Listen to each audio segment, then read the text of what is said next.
Hello guys, welcome to our channel. आज हम class 11th का एनसीईआरटी का chapter number 8 that is mechanical property of a solid का exercise number 8.11 करने जा रहे हैं। Let read the question.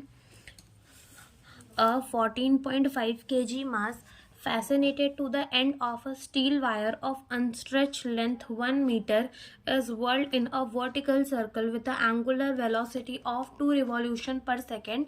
हमारी ये जो रिवॉल्यूशन पर सेकेंड है वो यूनिट होती है एंगुलर फ्रीक्वेंसी की, लेकिन यहाँ हमें क्या गिवन है, एंगुलर वेलोसिटी गिवन है, तो हम इसे रेडियन पर सेकेंड ही मानेंगे।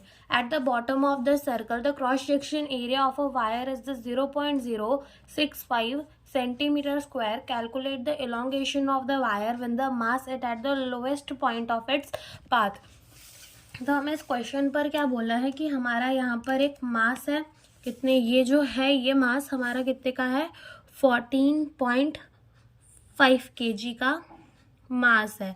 और इसको क्या किया, यहाँ पे से पकड़कर उसे एक सर्कल पर घुमाया। तो जो लेंथ हमें गिवन है इस वायर की वो 1 मीटर गिवन है, और जब हम इसको एक सर्कल पर घुमाएंगे तो ये लेंथ जो है वो रेडियस भी बनेगी सर्कल की।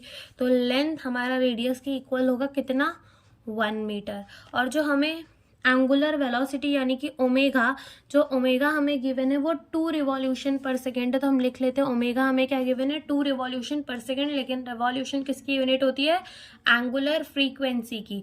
तो हम क्या करेंगे, यहाँ पर इसको रेडियन पर सेकेंड मानेंगे। ओके, एंड यहाँ पर एरिया हमें क्रॉस सेक्शन गिवन है 0.065 सेंटीमीटर का स्क्वायर, और हमें डेल्टा एल निकालने बोला। और यंग मॉडुलस ऑफ स्टील कितना होता है, 2 × 10⁻11 होता है। तो यहाँ पर जब हम इस वो मास को पकड़कर ऐसे सर्कल पर घुमाएंगे तो इधर क्या लग रहा होगा, mg लग रहा होगा, यस। और अंदर की तरफ क्या लग रहा होगा, टेंशन लग रहा होगा अंदर की तरफ। यहाँ हम mg से अगर इसको घुमाएंगे तो ये स्ट्रिंग स्ट्रेच होगी, तो यहाँ पर टेंशन लग रहा होगा। और यहाँ पर जब भी हम कोई चीज़ को पकड़कर घुमाते हैं तो अंदर की तरफ कौन सी फोर्स लगती है, सेंट्रीफ्यूगल फोर्स। अंदर की तरफ कौन सी फोर्स लगती है, सेंट्रीफ्यूगल फोर्स लगती है। तो हमारी सेंट्रीफ्यूगल फोर्स भी लग रही होगी अंदर के तरफ ही।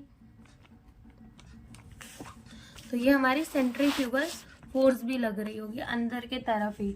और बस इसी से हमारा आंसर, यानी कि जो हमारी एफ सेंट्रीफ्यूगल होगी, यानी जो हमारी सेंट्रीफ्यूगल फोर्स होगी वो किसकी इक्वल होगी, हमारी T minus M G, tension minus M G के।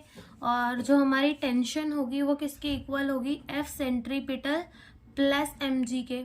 तो हमारे सेंट्रीपिटल फोर्स का फॉर्मूला क्या होता है, हमारे सेंट्रीपिटल फोर्स का फॉर्मूला होता है mv²/r। और जो हमारा v है उसका भी एक फॉर्मूला होता है, दैट इज r ओमेगा। ये चीज़ आप याद रखना। तो जो हमारे f सेंट्रीपिटल है उसका हम रख लेंगे mv²/r प्लस यहाँ पर क्या रख लेंगे, mg। इधर से हमारा m आ जाएगा कॉमन, तो m को ले लेंगे बाहर, अंदर बचेगा v²/r प्लस g। अब ये m एंड हमारा v² क्या हो जाएगा, r² and ω²/r plus g। एक r से एक r तो कट जाएगा, तो हमारा अंदर क्या बचेगा, m r ω² प्लस g। मास हमें कितना गिवन है, 14.5 r यानी कि जो हमारा इसी का रेडियस बनेगा वो 1 गिवन है, एंड ओमेगा का स्क्वायर प्लस जी कितना लेंगे हम, 9.8 लेंगे। तो इन सबको मल्टीप्लाई करने के बाद जो हमारी टेंशन, यहाँ पर टेंशन चला आ रहा है, ओके। तो जो हमारी टेंशन आएगी वो आ जाएगी 2.001, इतनी टेंशन हमारी आ जाएगी। अब हम जानते हैं कि जो हमारा यंग मॉडुलस होता है वो क्या होता है, स्ट्रेस अपॉन स्ट्रेन। तो स्ट्रेस होता है force upon area and strain होता है डेल्टा L/L। हमें क्या निकालना है, इलोंगेशन डेल्टा L। तो हम क्या करेंगे, फोर्स अपॉन एरिया एंड यहाँ यंग मॉडुलस और यहाँ लेंथ। तो फोर्स हमारी टेंशन की इक्वल होगी, तो हमें फोर्स क्या मिली, 0.0200.1 इंटू लेंथ हमारी कितनी है, 1 अपॉन एरिया कितना है, 0.065 सेंटीमीटर का स्क्वायर है। तो हम इसको किस पे कन्वर्ट कर लेंगे, मीटर पे।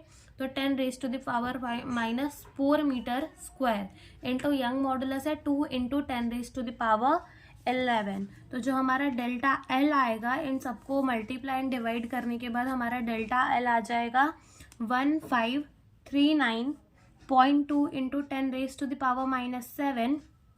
और हमारा डेल्टा एल हम इसे ऐसे लिखते हैं 1.53 इंटू 10⁻⁻4। ये हमारा किस पे गिवन है, सेंटीमीटर पे, तो ये हमारा मीटर पे। Thank you for watching the video.